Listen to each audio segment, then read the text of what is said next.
What if you could listen in on sort of an ancient cosmic summit, a meeting where beings from 10,000 different world systems all came together? It's a pretty mind-bending idea, isn't it? Definitely. And today, we're doing a deep dive into a text that describes just that, the Mahāsamayasuttaṃ, or the Great Assembly Discourse. It's an extraordinary source. It starts us off in the great forest of Kapilavatthu.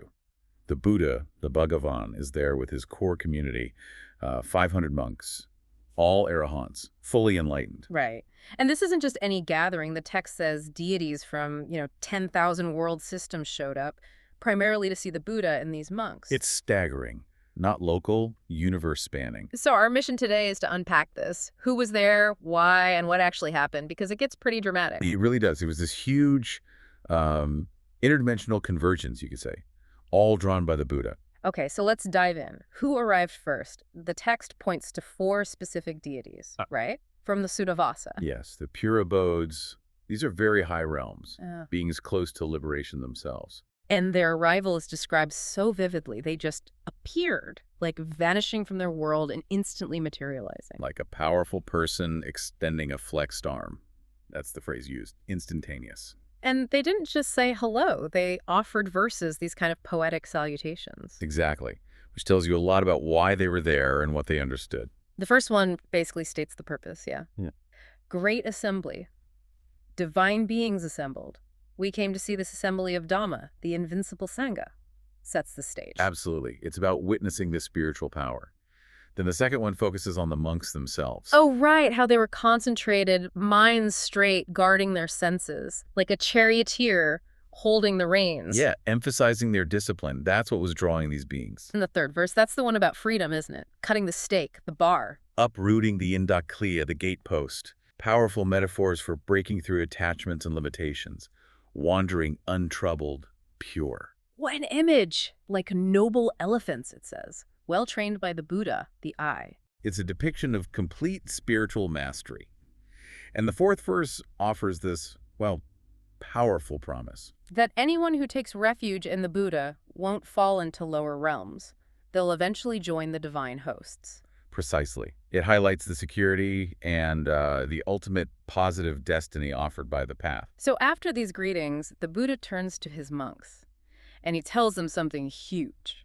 Right. He says, essentially, this isn't a one-off. Yeah. This kind of cosmic gathering happened for past Buddhas. It'll happen for future ones, too. And then he makes this incredible announcement. He's going to name them. He's going to reveal the guest list. Yes. He says he will reveal, describe, and teach the names of these divine hosts. It's like he's about to give a cosmic roll call. Which just underscores his omniscience, right? Yeah. Knowing who all these beings are from countless realms. Absolutely. It turns the discourse into this detailed map of the cosmos, as perceived then. So who's on this list? He starts close to home, sort of.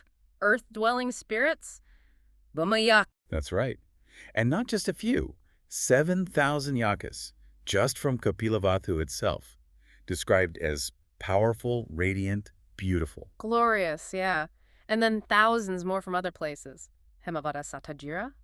6,000 Hemavata yakas, 3,000 Satajira, all noted for having diverse colors, interestingly. So that's 16,000 right there, just from those groups, plus another 500 Vesamita. It gives you a sense of the sheer population density, you could say, in these unseen realms. And then one really big name, Kumvira from Rajagaha. He commands over 100,000 attendants normally. His presence alone signals the importance. It's not just rank-and-file spirits showing up. Okay, so from Earth dwellers, we move up, or maybe outwards, to the 4 great kings, the directional rulers. Yes, the major cosmic guardians. Datharatiya in the east, chief of the Ganhaba musicians. Virya in the south, head of the Kumpat. Virupak in the west, chief of the Nagas, the serpent deities. And Kuvera in the north, ruling the Yakas. And these 4 are incredibly powerful. Each has many powerful sons named Inda, the text says, and they stood there, just radiating power in the forest. Wow. The text even lists some of their retainers, specific names. It does. Names like Maya, Kutain, Viyu, Sitaseno the Ganhaba. It's incredibly specific. Including some known for, like, deception. Yes, that's mentioned too. It paints a picture of complex courts, not just monolithic groups.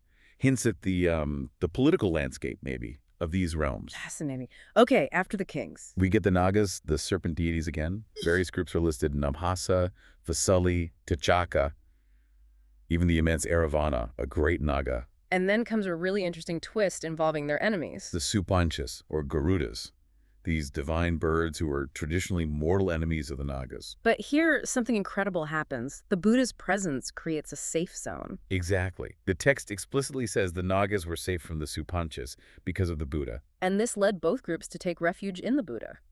That's amazing. Enemies finding common ground. It really underscores the Buddha's immense influence, right? Transcending even these deep-seated cosmic conflicts. Absolutely. Okay, who else? The Asuras, often called titans or demons. Yes. These beings who fought and were defeated by Indra Vajrahatha and live in the ocean now. But still powerful, still called brothers of Vasava, Indra. Right. Their power isn't diminished entirely. The text names specific types like Kalakanya and leaders like Vepachiti, Sakiti, Bharado. Namuki as well, and even 100 sons of Bali, all named Vairocana, bringing their army. It really emphasizes that everyone was there. Even forces often seen as being in opposition to the more orderly divine realms they were compelled to attend. The guest list just keeps growing. What come the next? The Devas, the gods. A huge array of them, often listed in groups of 10, each group again described with these qualities.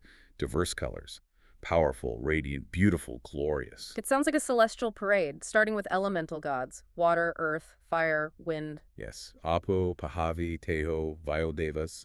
Then named groups like Varuth, Varu, Soma. Soma, the moon god. And deities of loving kindness and compassion. The Metikavunkayika, yes.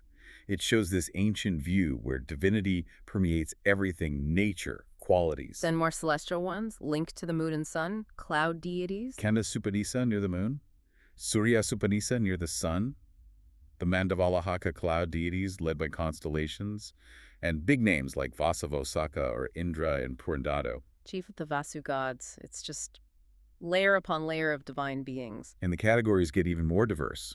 Sabaduvas like flames, Ariadaka, Rojas, some compared to cotton flowers. And some called Sulayarashira, Vesavanasino, Samana, Mahāsamayasuttaṃ. It's an incredibly detailed cosmology. And then you get those intriguing ones with moral dimensions. Right. The Kita Padusika corrupted by play, and Mano Padusika corrupted by mind, they came too. They did.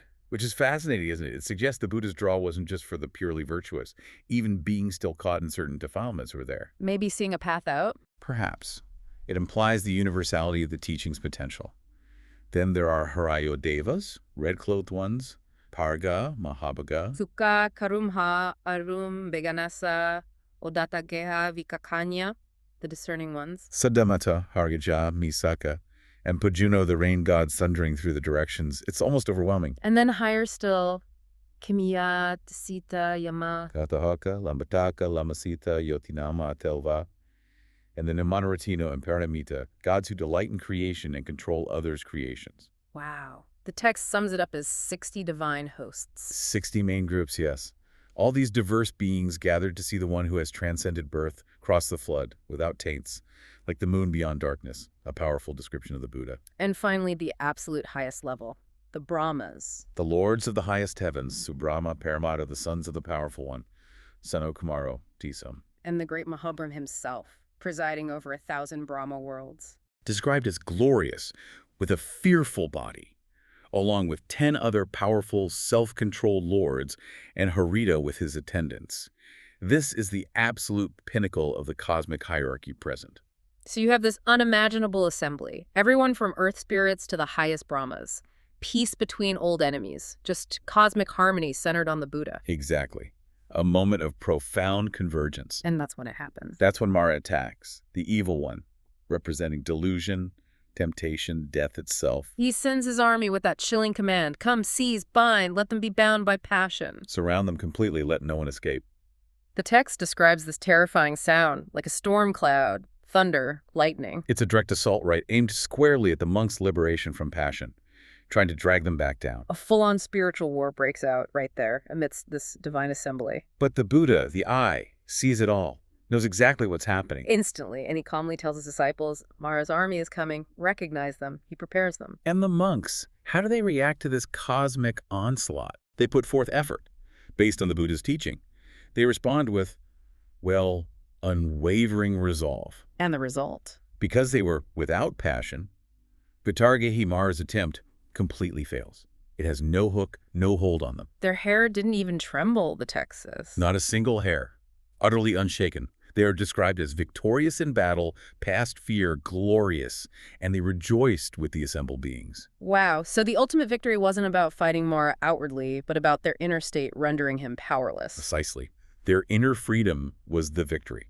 That's the core message, really. What an incredible deep dive that was. From, specific local spirits all the way up to Mahabrahma, ancient enemies making peace, this vast cosmic guest list. It's an unparalleled scene described in this text, but it all leads to that final profound point. The demonstration of inner strength, that cultivated freedom from passion, made even Mara's army, this terrifying force, completely ineffective. It's a powerful illustration of where true power lies, not in external forces, but internal mastery. It really makes you think, doesn't it, about inner discipline.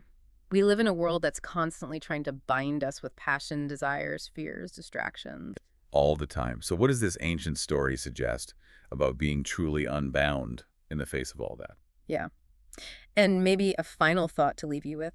Imagine cultivating a mind so clear, so free, that even a massive challenge, maybe not Mara's army, but, life's big crises couldn't make a single hair tremble. What would that kind of resilience look like, applied to the challenges we all face every day? Something to consider.